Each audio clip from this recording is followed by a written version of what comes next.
What's up, guys? Welcome to the Sunshine State Investment Team podcast. Super excited. Betsy Tinnervin here, team lead of the Sunshine State Investments team. I have two of my agents with me today. To my left, I have Mr. Tony Sakaro. What's going on, Tony? What up? How we doing? And to my right, I have the one and only Mr. Will Adams. What's going on, guys? How you doing? Good. I'm great. Good. I like that. Thanks for the chimes. We're super excited to be here with you today. We really wanted to bring you more of a raw and real take on what it's like to be a real estate agent right now, what's happening in the market, and we really want to talk in an authentic fashion. Obviously, you see a lot of things on the internet right now. Interest rates are high, what's going on in the market, but we're going to talk specifically about where the three of us are experts in, which is Tampa Bay. Gotcha. How do we feel about Tampa Bay, Tony? It's hot. Hot market. It's a hot market or it's hot? It's hot. I think both. Yeah. Tony, you know a lot about this place. Yes, I do. Been here a while. How long have you been here, Tony? Well, moved from New York. It's about 1998, and I went to school, University of Tampa, and spent about 5 years there on the long program, and graduated and got a full-time job. I love that. So really, in reality, Will, it's crazy because it seems like we've all relocated in different areas. I know you don't really have a full-time residence, but I also relocated from Chicago in 2015. So coming from cold weather to Tampa, it was definitely a shock. Sure. It's a culture shock. It's a weather shock. Oh, yeah. But currently right now you spend 50% of your time in Tampa. So how do you feel about Tampa? I love Tampa. I think it's great. You know, I lived in Florida as a kid in the Panhandle, and now Tampa's just growing so much. You know, for me, I saw Austin, Texas, Las Vegas, Denver, Colorado, all growing a lot. But something spoke to me about Tampa, the people, the market, and yeah, it's just somewhere that I felt like I could grow in. I love that. And you're originally from Indiana? Originally from Indiana, that's right.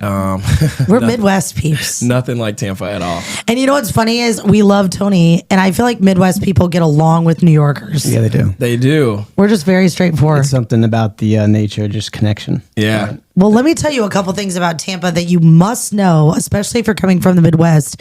If you're at a restaurant, you are not going to get your water refilled for about 25 minutes. Have you noticed that here, Tony? I've noticed it, and I've heard people complain about it. 100%. So like Florida is this melting pot of culture and people, and everyone lives like they're at this island life and happy. So the sense of urgency here is super delayed. That's very true. I've noticed. Yes, I've seen that, yes. Yeah. Especially from New York. 100%. So like in Chicago, in Indiana, in New York, like we are fast paced, we're hardcore. And here everyone's like, we love everyone, sing Kumbaya and be parched at dinner. Parched at dinner. No.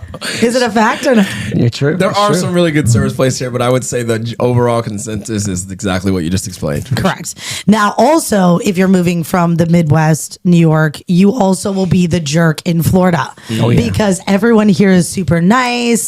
No one's like originally from here, so everyone wants to love on everyone, where now we kind of like became the jerks. Everybody hates New Yorkers. I don't know why. Why is that? It's because of the Jets and the Bills. And yeah, them sorry. And the Giants. And the Giants. But what I want to know, Will, is there's a dance called It's a Jerk. Yeah. How's it go? You're a jerk. The reject. Oh my gosh, there it is. You got to go skip backwards. Wait, so I was at this dance convention one time, and I did the whole combination, and then it came the time at the end to do that, couldn't do and it. I was like, white girl likes it stage left. Okay, and I'm You good probably on were that. doing the running man instead.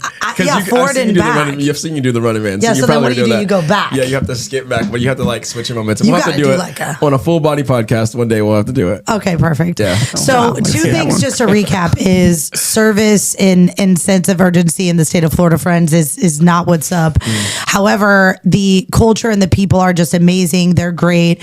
And also, as you can see, we are the Sunshine State Investments team. So let's talk about the weather, Tony. Hot. No. Why would you move here though? Like for a buyer, or like what do you get? What's the difference coming from New York, clearly, or anywhere else? Well, one word: snow. No snow. 2 words, right? People want to get away from shoveling the snow, getting out of there, the traffic. Although, you know, Tampa's getting just as bad, almost, but it's still the weather makes it so much easier to travel, to do things with the family. You're not stuck indoors. And also, I feel like what really sucked for me being in the Midwest was you have like 6 months where you have no vitamin D.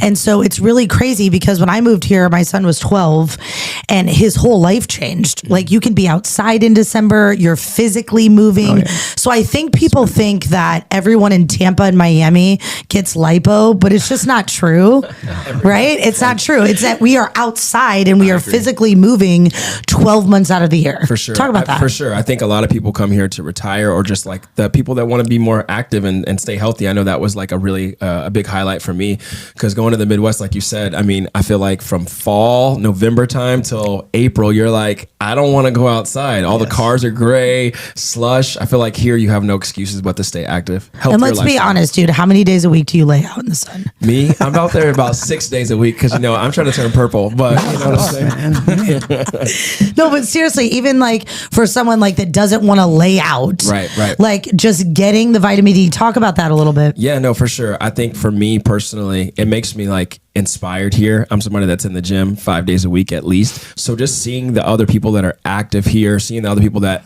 like to do outside activities, it inspires me and makes me want to do the same thing and not be cooped up in the house or just on my computer. Like I feel like I get that sense of like actually living life a little bit more in Florida. I love that. So yeah, that's what stuck out to me. Now we're really going to talk about the next topic here. If you're relocating to Florida, what you need to know about the bugs. Oh yeah. In the Midwest, we have this thing where like when you see a roach, you run. In Florida, it's just common practice. Were you in a lot of places with roaches or what? Man, back in 1997 for sure. Oh gosh. I love the cricket. So here's a situation in Florida, friends. The water bugs, the water bugs here, they're not roaches, Okay. right, Tony? Palmettos. Yeah, they're palmetto bugs. Now, see, I had to like find real friends because I saw those bad boys in my house for the first time, and I said, "Whoa, where is the rotten food?" And they fly. Yeah. And then everyone's like, "This is normal." I said, "It's normal for you to live with roaches." Okay, so I came down here and visited probably starting 2021 and had a few friends that had like really nice apartments, like nice apartments downtown. And I'm like, okay, I'm going. And I'm starting to see bugs the size of like cell phones. Yeah. And I thought I only see that in Australia or like Africa because I'm used to seeing bugs like that in Australia. But I didn't know it was a Florida thing. I'm like, it wasn't like this when I was a kid living here. It is a culture shock. Yeah, So roaches are normal here.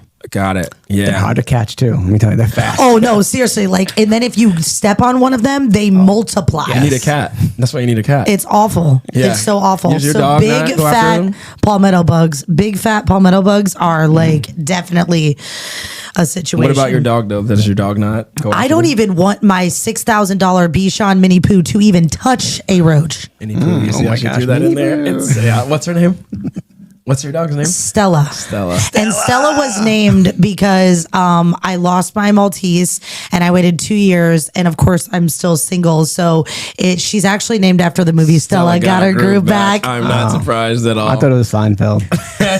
I can't. Have you gotten your groove back? I have my groove. I've never lost my groove. I just chose to.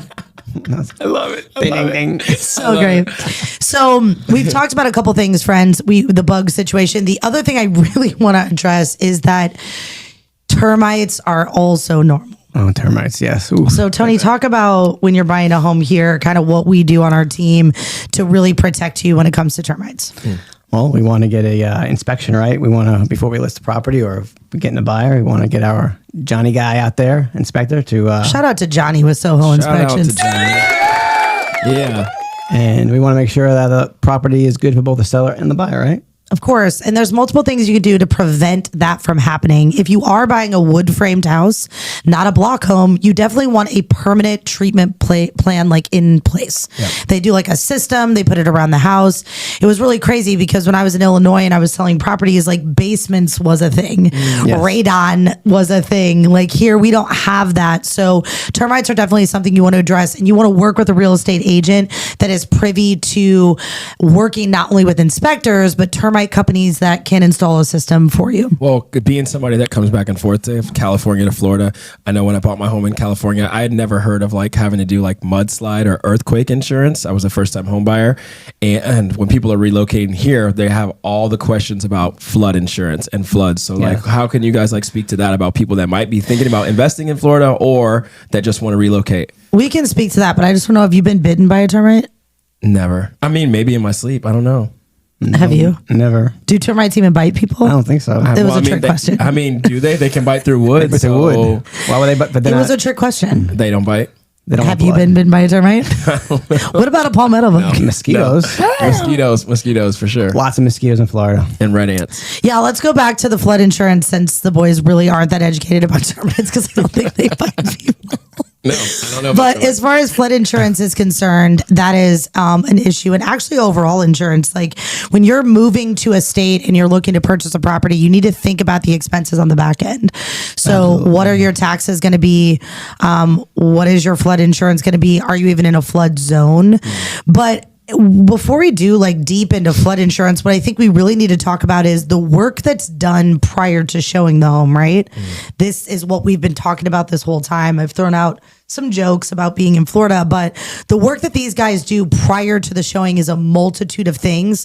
So Tony, kick it off with what you do to prepare for a showing. Prepare for a showing. Doesn't prepare. Next agent. I'm just kidding. Yeah. Well, what do you prepare for the buyer when you go to show a property to them? Well, we want to make sure you have our showing folder. So make sure they know that if it's in a flood zone, they know what kind of coverage they need. So we'll go ahead and maybe contact an insurance agent and give them a quote of what flood insurance would be. Also, let them know what the taxes are, so that they know that there's not a sticker shock when their first mortgage payment comes. So we kind of get a quote that way. We look at the past experience. If it's homestead, we kind of get all those numbers in place so that when they see the home, they know what they're getting into right away before they actually sign any documents.